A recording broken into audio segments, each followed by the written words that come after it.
3 weeks later, and the teams have made the long journey from Asia back to Europe on the dry, twisty roads of Italy for round 12, the rally Sanremo. The town of Sanremo on the shores of the Mediterranean is a short drive from Monte Carlo, where the championship began in January. 3 days and 25 special stages made up the third and final all-tarmac event in the series.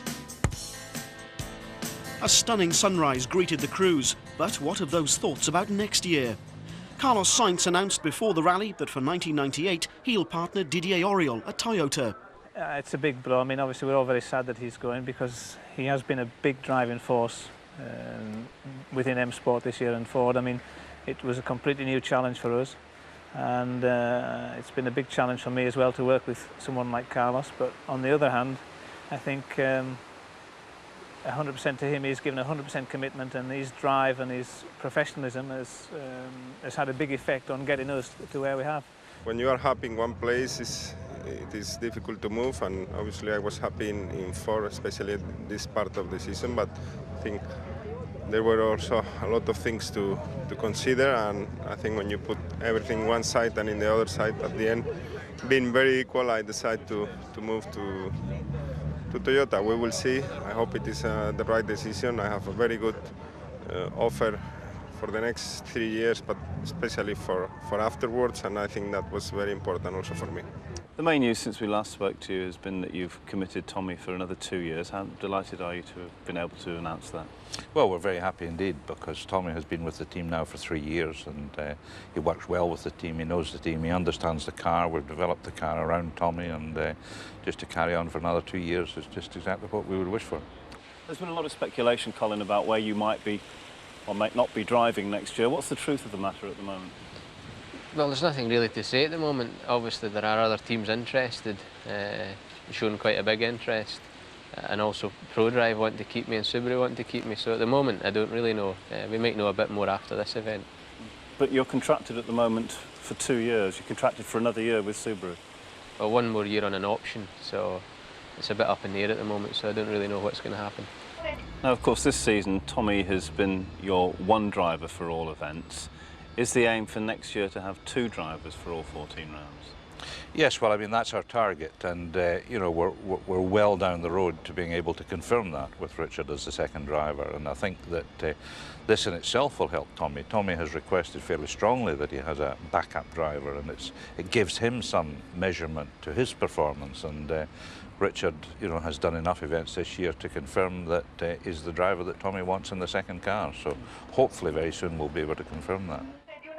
The start ramp. Time to forget about the future and concentrate on the present. Leg 1 and Leg 3 would share 8 stages, but Sunday's opening spectator special and the first test on Monday morning were cancelled as vast numbers of spectators flooded the narrow mountain roads.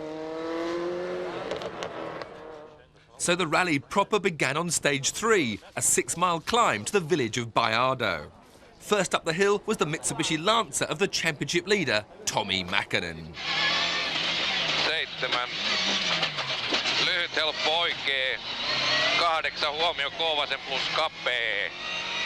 But the fastest time on the stage wasn't set by one of the big stars. The Renault Megane of Paolo Andreucci was quickest, and the Italian led the rally by 1 second. Last year, the event was won by Colin McRae, and he badly needed to repeat that victory if he was to stand even a slim hope of the Drivers' Championship. To left and 3 right, tightens and narrows, don't cut. Into slow 3 left line, don't cut. And right, and 5 right plus, and 6 left. Into right, tighten, right and 1 left, tightens. Into 6 right, 30, okay.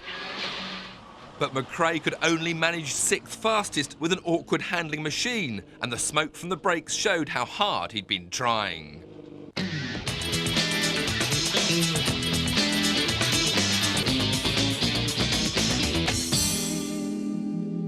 Tarmac events always pose special problems because there's so much grip from the tyres, bigger footprints for the tyres, the demands are far higher.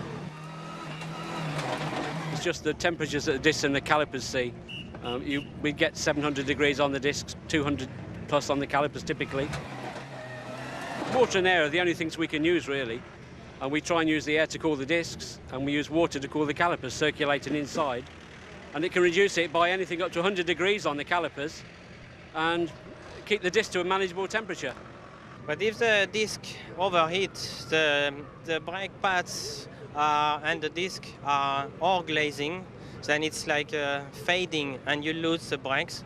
The bite disappears completely, and when you push the pedal it doesn't happen anything. I think there's been a little bit of progress made since I was driving, and things like the sequential gearbox have made a big difference because you don't actually need to use the brakes as much, because you can change gear so quickly and you can do a lot of engine braking.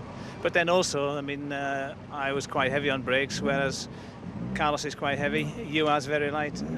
The first thing to do is to try to fit the biggest disc and braking system that you can, but you are now limited by the wheel size, and we almost use, I think, the biggest disc and calipers that we can use.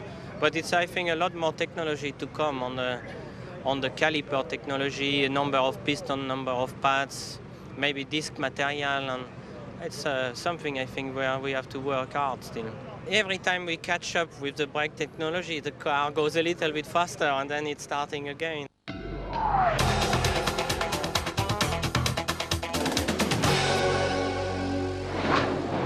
But brakes weren't the only things receiving punishment on the tarmac.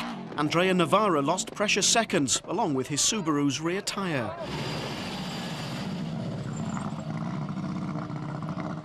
Seat came to Italy on the verge of clinching the Formula 2 World Championship, but another puncture and then electrical problems ended Oriol Gomez's rally on only the second stage. Vale. Merda. And push. No Richard Burns in Italy meant that apart from McRae, British honours were upheld by Neil Weirden in the Honda on his first ever World Championship rally.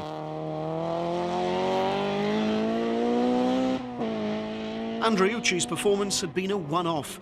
On stage 4, Freddie Loix moved into the lead, and he increased that lead on the next when he was fastest through the stage. Not bad for his first event in a brand new car. He passed the stranded Subaru of Andrea Dalla Villa, so there was one fewer challenge to worry about. Yes, I'm leading, okay? It's the beginning of the rally and we need to go a long way. But it's better to have a very good start than a bad start. Juha Kankkunen in the Ford Escort didn't have the best of starts. 18 seconds lost to the flying Loix on only the first 3 stages. Didier Auriol, too, couldn't match the pace of his young teammate, although he wasn't helped by a broken gear change joystick.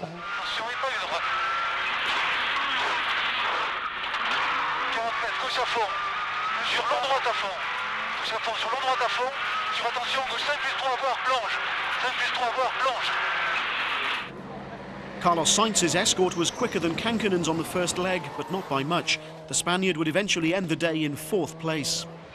Izquierda, derecha, buena más corta, para izquierda, calienta, corta, se cierra, para derecha, corta, para izquierda, calienta, corta, se cierra, para derecha, buena más ojo corta, para izquierda, buena más ojo corta, 1, derecha, rápido, ojo corta, se cierra, frenando, abrirse, derecha, derecha, buena, se abre por dentro, fin.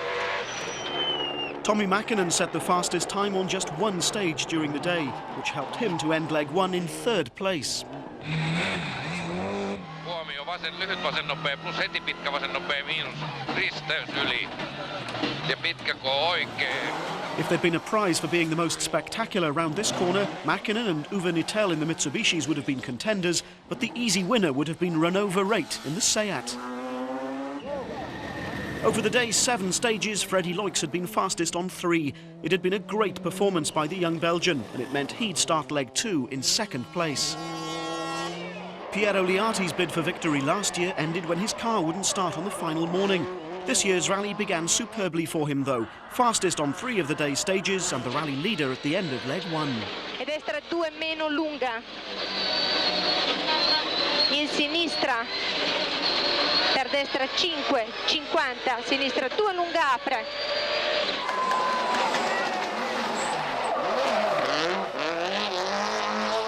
Yeah, it was a very good day.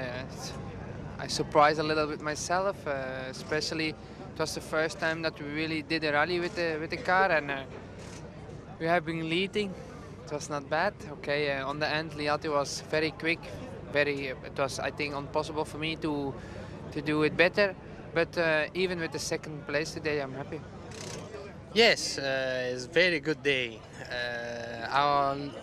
Only 2 seconds in front Freddy Loix, but it's a very good day for me.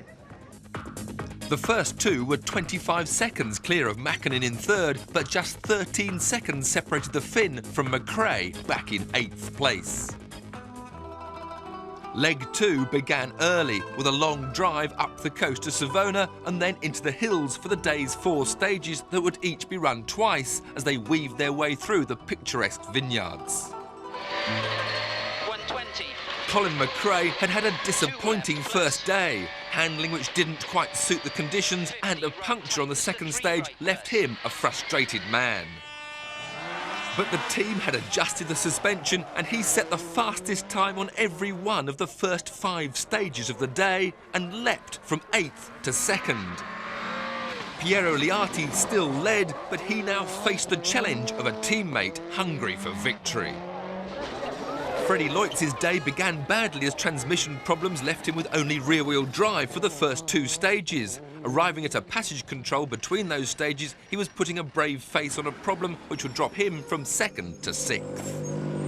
Yeah, I think I broke one of the drive shaft of input shaft, but I don't know exactly. You lost what, 20 seconds? Yeah, 20 seconds. Okay, good luck.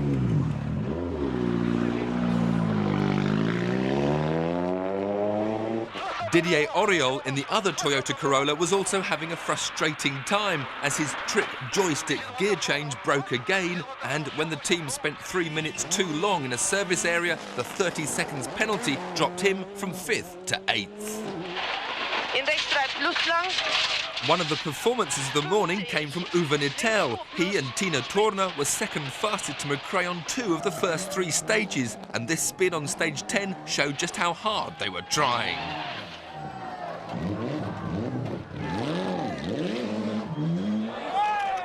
His win in Catalonia has given Tommy Mäkinen a newfound confidence on tarmac, but in Italy he couldn't risk pushing for outright victory.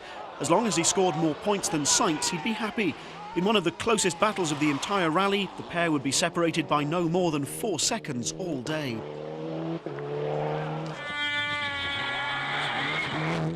The huge crowds, swelled by the glorious weather, loved it. Every driver was cheered, but the Italian fans know their sport. Sainz is a hero, and his fight with Mäkinen brought them to their feet. Equal after the day's first stage, Mäkinen was the first to ease ahead, but after stage 13, Carlos had caught and passed Tommy. Sainz and his co-driver Luis Moya refusing to give up. This was a fight they knew they could win. With the Group N world title already secure, Gustavo Trellas retired from the rally when he rolled his Mitsubishi Charisma. Neil Weirden's last event was the Manx Rally, so the dusty Italian tarmac held no fears for him. The service area in the town of Aquiterme, and the man now in 2nd place couldn't have been happier. It was a good start. We didn't know how it would go. We changed the suspension in the car again and it went well in the first stage. What exactly have you done to it this morning? Just made it a bit higher, that's all, just to try and keep it off the bump stops a bit and make it a bit nicer over the bumps. But your teammate's still that little bit further ahead than everybody else. Yeah, I mean, there's nothing we can do about that. The main thing is to get in front of Tommy and Carlos. But Mäkinen and Sainz had each other to worry about. They couldn't touch the charging McRae and both had one eye on the Drivers' Championship. Sainz now held the advantage, but it was only 4 seconds. Well, it's very close. In any case, I think the differences are still very, very little. And I think it's going to be very tight still. Are you happy now you were ahead of Tommy? Well, it's only 4 seconds, so it's nothing, but of course it's better to be 4 ahead than 4 behind. It's very tight and Carlos is doing very well at the moment. It's not so easy. But you'll try and get ahead of him this afternoon? Of course, I try to do what I can and still there's tomorrow. And on the very next stage, Mäkinen retook 3rd place. From 4 seconds down, he was now 3 seconds up. Nittel in the older Evolution 3 Lancer was still pushing as hard as he could. The second 98 Mitsubishi drive was still a possibility. Rechtsvoll, 70 links 3 plus, lang. In rechts 3, Katzand.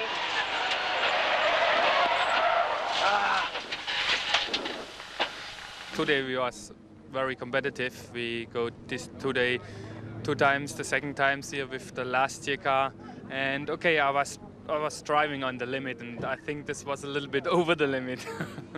The problem was not the spin, but the problem was the starting to burning. Under the car was cross, and this starting to burning. But everything is okay now? Yes, I think. Except we lose the 5 minutes. On stage 16, he'd lose a little bit more.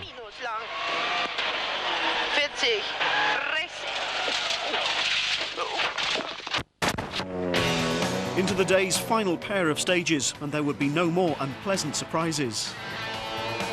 1997 was the year of new regulations, with Toyota, Ford and Subaru all building World Rally cars. Next year there'll be others, with SEAT confirming their intention to develop one. Harry Rovanpera, on his way to finishing 10th, had already done enough to give the team their second successive 2-litre World Cup. Andrea Navarra's Subaru would return to Sanremo in 9th place. The Toyota Celica of Andrea Aghini was 8th. Oriol's new Corolla was 7th, while Loix's was 6th.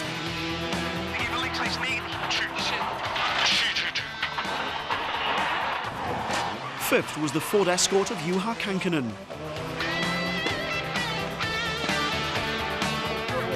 Sainz would have to content himself with 4th overnight and continue the battle on the final day.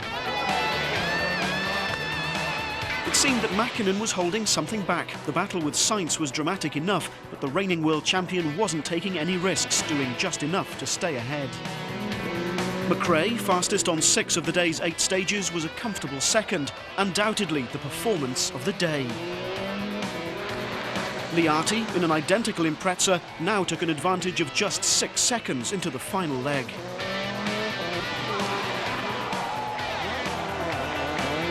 Back in Sanremo, analysis of the rally's longest day could begin. Yeah, everything just sort of fell into place today. I was happier with the car, and we had a very good time the first stage in the morning, which sort of gets you in the right gear and puts you in the right track for the rest of the day. We didn't like so much those stages, and nothing else actually. We had the feeling to drive much faster, but after the stop control, the times were not fantastic. So we can't really understand why. There is not a why. The car is perfect, the tires were perfect, so maybe we were not perfect. Neil Weirden, on the other hand, had no complaints. I'm 27th overall, 3rd in 1600cc class and 5th in Formula 2. I never thought I'd be up this high at this stage in the rally. We've got another long day to go, so I'm hoping for a good result at the end of it. Now this is your first World Championship event, and you can see Kankkunen and Mäkinen and Carlos Sainz, Colin McRae. What do you make of it all? Absolutely unbelievable. I can't believe it. I feel as though I'm in a dream world all the time, especially in Italy, because the fans are so, fanatical about the sport. I'm just in awe of everything, It's just really, really good fun. 6 seconds then the gap between the Subarus, with a 20-second cushion ahead of the seesaw battle for 3rd. The scene was set for an incredible final day. At the head of the field, Nicky Grist and Colin McRae faced Piero Liati and Fabrizia Pons, while the battle for World Championship honours pitted the Ford of Luis Moya and Carlos Sainz against the Mitsubishi of Seppo Haryana and Tommi Mäkinen.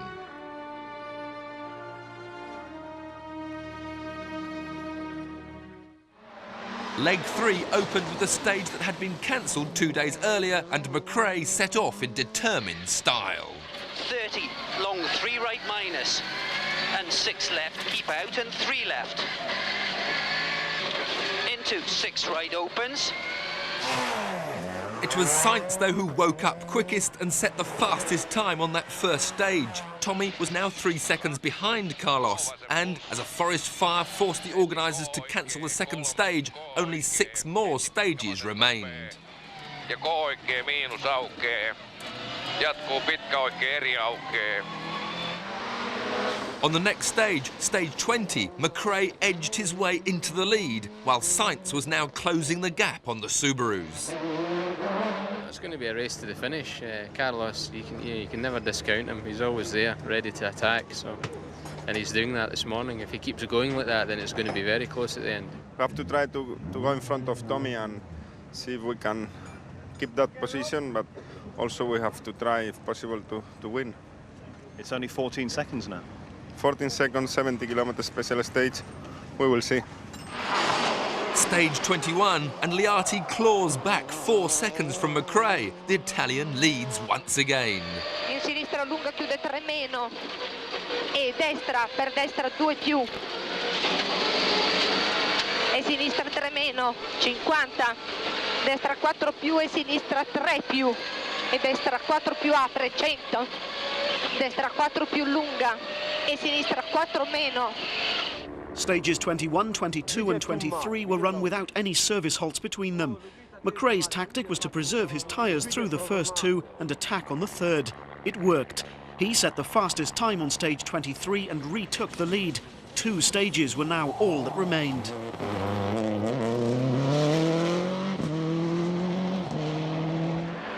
In the battle for third place, Sainz was still keeping Mäkinen at bay. Just. Se cierra, para uno corto, derecha acá se cierra, Sassar, para izquierda acá en cuarta, izquierda poco, Sassar. Mäkinen, though, was fighting back. On stage 23, Tommy was 5 seconds faster than Carlos, and so the pair shared third. Tommy, this is very close. Yes, it's very tight game at the moment.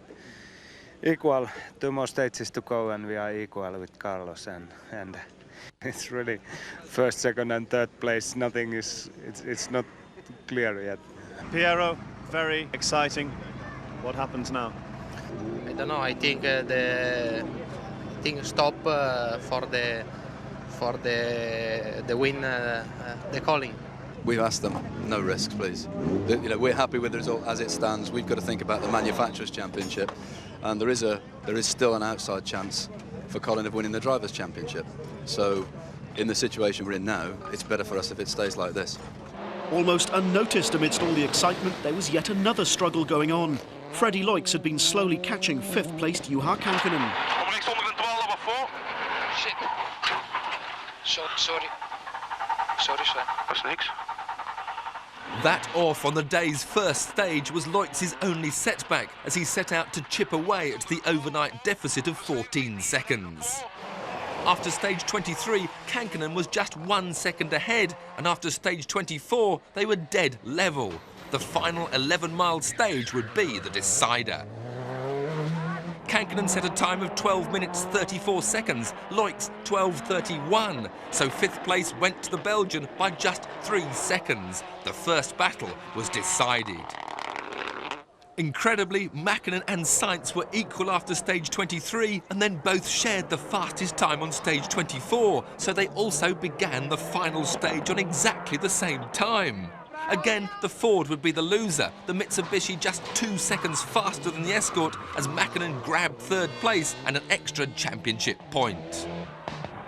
But first place would provide the headlines from Italy. Liati began the final stage only 1 second behind McRae, but the team had already decided that the Scot would win to boost his championship hopes.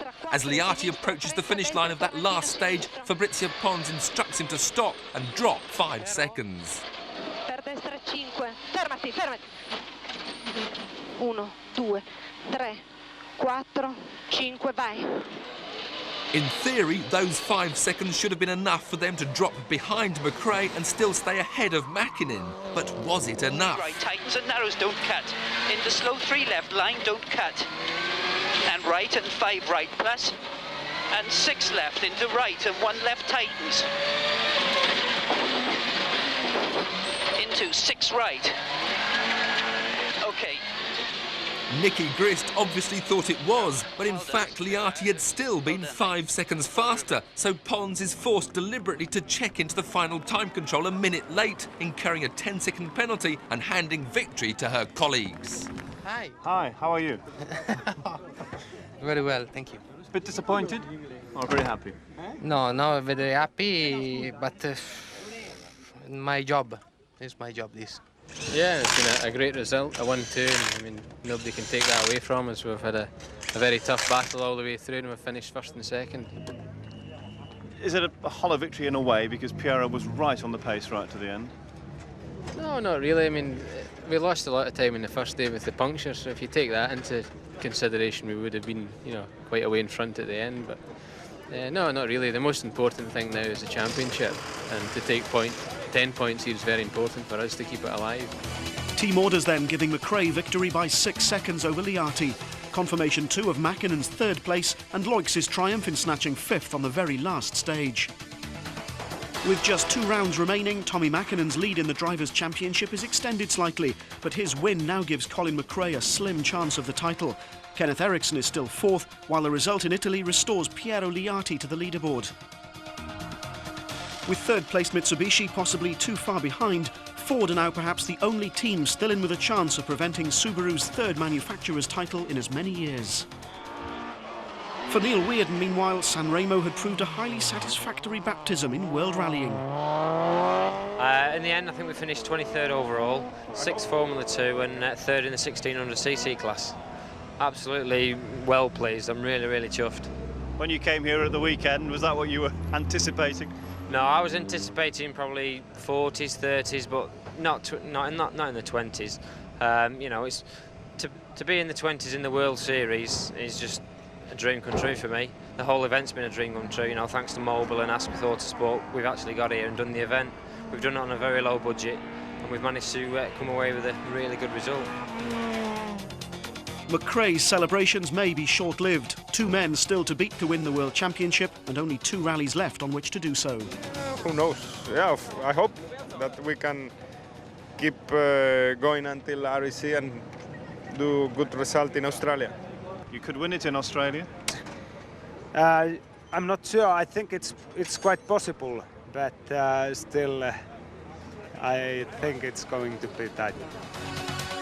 And so to Perth for the fireworks of round 13 this weekend. Last year, Mäkinen won the world title on the Rally Australia and could well do so again this year. For both Sainz and McRae, a win down under is now the only option.